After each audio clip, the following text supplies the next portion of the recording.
Ok, vous avez un texte qui a un certain look. On va en faire un style graphique. Menu fenêtre,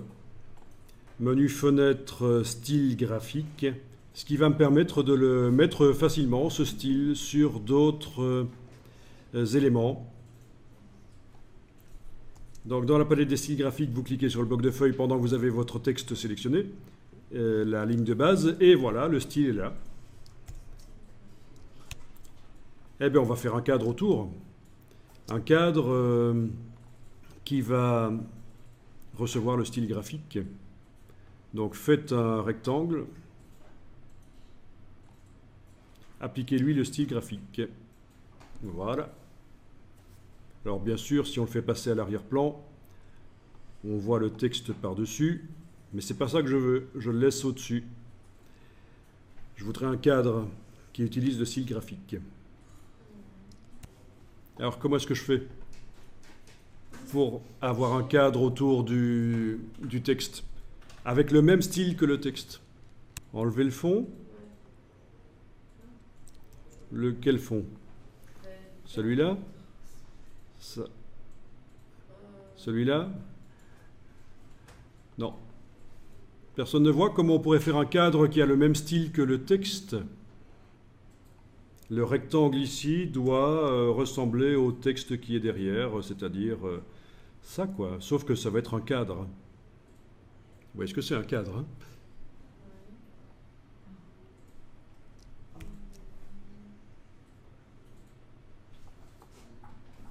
Mais il faut faire un trou. C'est ça que je pensais, mais je vois. Ben non. Alors, comment est-ce qu'on fait le trou? Comment est-ce qu'on fait un trou dans un rectangle comme ça? Un autre rectangle au-dessus? Comme ça? Ouais. Et puis quoi? On lui applique le style graphique éventuellement? Ben vous allez soit utiliser le Pathfinder, soit la fonction tracé transparent, mais il faut que les deux soient sélectionnés en tout cas. Clic, majuscule clic, pas le texte. Le texte n'est pas sélectionné.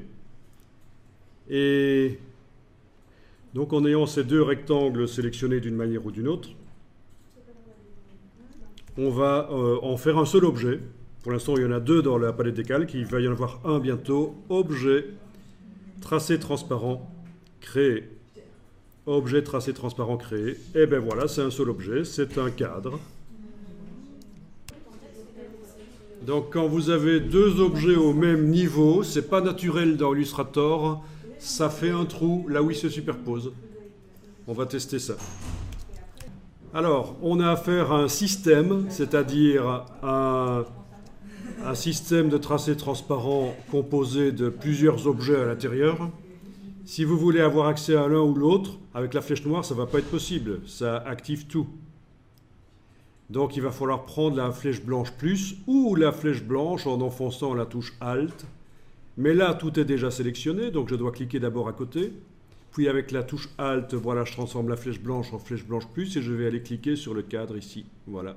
Donc je travaille spécifiquement sur cette partie-là du tracé transparent. Qu'est-ce que je vais faire avec? Peut-être une transformation manuelle, avec l'outil de transformation manuelle pour le faire plus proche de l'autre rectangle. Oups, annuler. Oui, ça peut donner bien, mais attendez, mais vous savez que ce genre d'accident en graphisme, il faut en tirer parti. Hein. Ça vous arrive forcément de faire un truc, tiens, c'est pas ce que vous vouliez, mais attention, si ça donne bien, ça peut démarrer vers quelque chose d'intéressant. Vous sortez des sentiers battus forcés par la technique, en fait.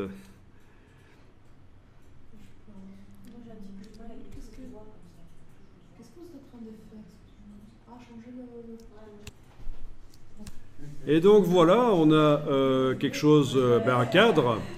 On a un cadre.